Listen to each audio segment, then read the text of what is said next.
ಹಿಂದಿ ಚಿತ್ರರಂಗದ ಶೋಮ್ಯಾನ್ ಎಂದೇ ಖ್ಯಾತಿ ಪಡೆದಿದ್ದ ದಿವಂಗತ ರಾಜ್ ಕಪೂರ್ ಅವರ 100ನೇ ವರ್ಷವನ್ನು ಭರ್ಜರಿಯಾಗಿ ನಡೆಸಲು ಅವರ ಕುಟುಂಬ ಯೋಜಿಸಿದ್ದು, ಇಡೀ ಕುಟುಂಬವು ಪ್ರಧಾನಿ ಮೋದಿ ಅವರನ್ನು ಭೇಟಿ ಮಾಡಿ ವಿಷಯ ತಿಳಿಸಿತು.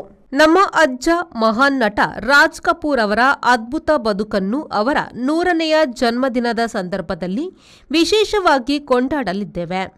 ಈ ನಿಟ್ಟಿನಲ್ಲಿ ನಾವು ಪ್ರಧಾನಿ ಮೋದಿ ಅವರನ್ನು ಭೇಟಿಯಾದೆವು ಎಂದು ಕರೀನಾ ಕಪೂರ್ ಫೋಟೋ ಸಹಿತ ಇನ್ಸ್ಟಾಗ್ರಾಮಿನಲ್ಲಿ ಹಾಕಿದ್ದಾರೆ. ಇದೇ ಡಿಸೆಂಬರ್ 13, 14, 15ನೇ ತಾರೀಕಿನಂದು 40 ದೊಡ್ಡ ನಗರಗಳ 135 ಚಿತ್ರಮಂದಿರಗಳಲ್ಲಿ ರಾಜ್ ಕಪೂರ್ 10 ಚಿತ್ರಗಳ ಪ್ರದರ್ಶನವಿರುತ್ತದೆ. ಅಲ್ಲೆಲ್ಲ ರಾಜ್ ಕಪೂರ್ರ 100 ವರ್ಷದ ಸಾಧನೆಯ ಬರಹಗಳು ಇರುವುದಾಗಿ ಕುಟುಂಬವು ಹೇಳಿದೆ. ಕರೀನಾ ಕಪೂರ್, ಕರಿಷ್ಮಾ ಕಪೂರ್, ಬಬಿತಾ, ನೀತು ಸಿಂಗ್, ರಣಬೀರ್ ಕಪೂರ್, ಆಲಿಯಾ ಭಟ್, ರಿದ್ಧಿಮಾ ಕಪೂರ್, ಸೈಫ್ ಅಲಿ ಖಾನ್ ರಲ್ಲದೆ ಮತ್ತು ಹಲವರು ಈ ಗುಂಪಿನಲ್ಲಿದ್ದರು.